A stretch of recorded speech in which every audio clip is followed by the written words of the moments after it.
Assalamualaikum warahmatullahi wabarakatuh. My name is Muhammad Yuan Zikri bin Aslan Nizam, matrix number 1232687. Today I wanted to discuss about Excel assignment SMA 2033. So for the first question, Helena plans to buy a house at a price of 560,000 ringgit. However, she has some financial commitment that needs to be settled within the next 3 years. Hence, Helena has made some survey and Bank Islam has offered her a 3 years deferred loan repayments at an effective rate of interest of 4% per annum for the first 10 years and at an effective rate of interest of 5% per annum thereafter. The loan is to be fully repaid in 25 years, starting a month after the approval of the loan. Construct the monthly loan schedule for Helena to review before deciding to sign up for the loan. So the first step is we are going to list up all the information. Loan amount is 560,000 ringgit. Interest for the first 10 years is 4%. If we convert it into monthly amount, it is 0.0032737. We use this formula to get this amount. For interest after 10 years, it is 5%, and it will be 0.0040741. So the monthly payment is 3,768 ringgit 54074 cents.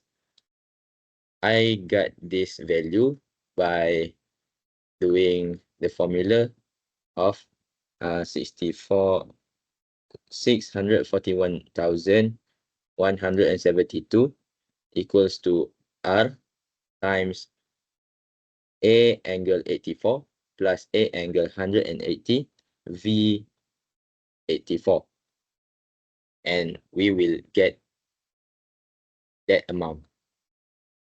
So this is the monthly loan schedule for Helena.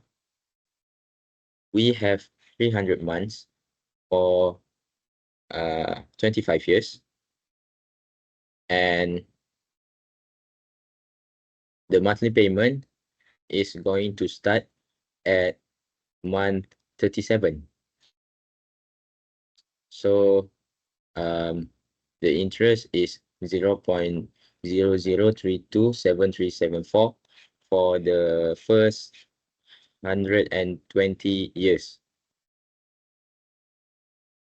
So the interest amount, we just get the ending balance times the interest, and we get the interest amount. For the principal paid, we just get the monthly payment minus interest amount, and then for the ending balance, we need to take the previous ending balance minus the principal. So the interest will be changed at month 121. It will become 0.004074124, and then after we calculate all the interest, and lastly we can get the ending balance. I got 1 because maybe there is some decimal problem here. This should be 0. Okay, that's all for question number 1.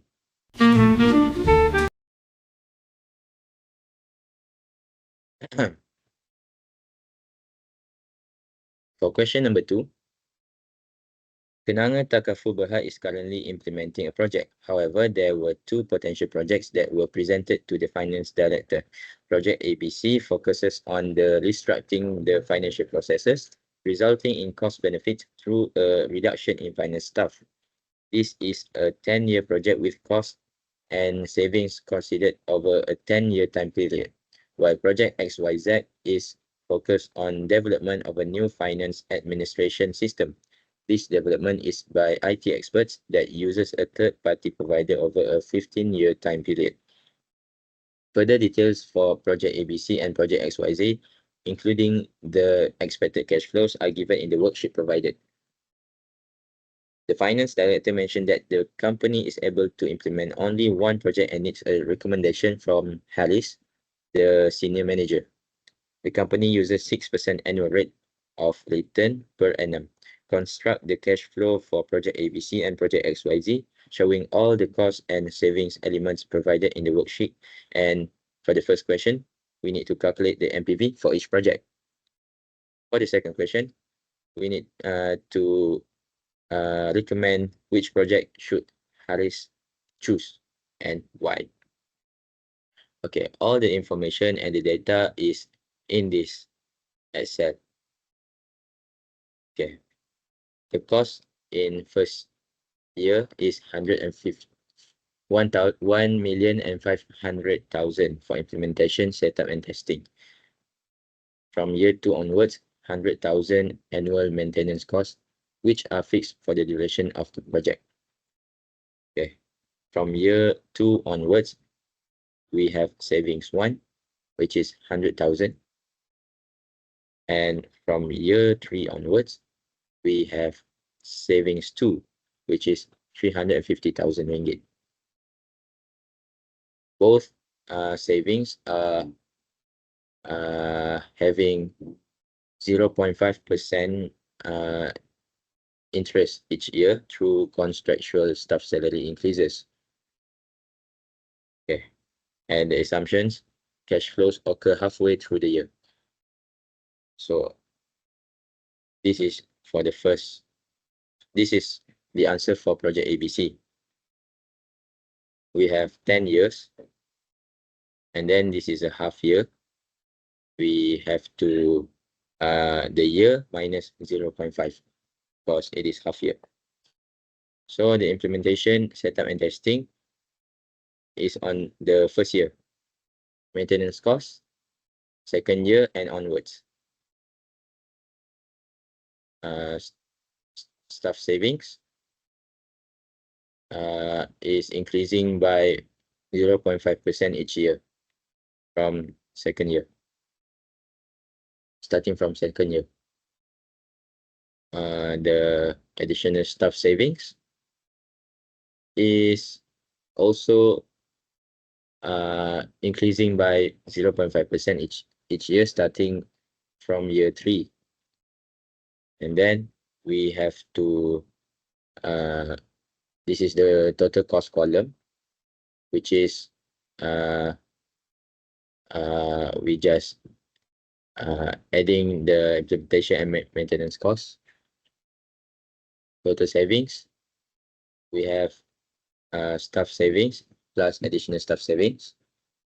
And then net cash flow, we just have to add total savings with total costs, and then we get this amount. Discount factors, we just need to 1 plus 6% to the power of negative year. And then for the present value, we just multiply the net cash flow with the discount factors. So after we add all the present value, we get net present value equals to 578,790.4843. That is for Project ABC. For Project XYZ, currently this is the information given. Currently, The company uses a finance administration system provided by a third-party provider. The company pays an annual fee of 255,000 to the third-party provider for the use and maintenance of the external finance administration system. The annual payment to the external provider increases by 2% compound each year, and the next increase is due in 1 year's time. But the project will stop paying the external provider at the end of 2 years and can start saving the annual fee that was expected to be paid over the remaining 13 years. Then we have costs in year 1, 500,000, in year 2, 500,000 also, and from year 2 onwards, we have 100,000. This is also a cash flow that occur halfway through the year. So the answer, we have 15 years, and we need to get the half year also. Project cost in first year is negative 500,000. Also in second year, maintenance cost is 100,000 and onwards. The annual fees will stop at the second year, and then the amount will go to the savings. So the total cost, we need to add the project cost with maintenance cost. Total savings, we just take the savings, and the net cash flows, we have to add total savings with total costs. But the discount factor is also the same. We use 1 plus 6% to the power of negative year. And then we have present value, which is net cash flow multiplied with discount factor. And then we sum up all the present value and get net present value equals to 544,914.0753 ringgit. So for the recommendation, Encik Haris should recommend project ABC because it has a higher NPV of 578,790.4843 ringgit compared to 544,914.0753 for project XYZ. This means it generates more value for the company after accounting for the 6% required rate of return. So that's all from me. Thank you.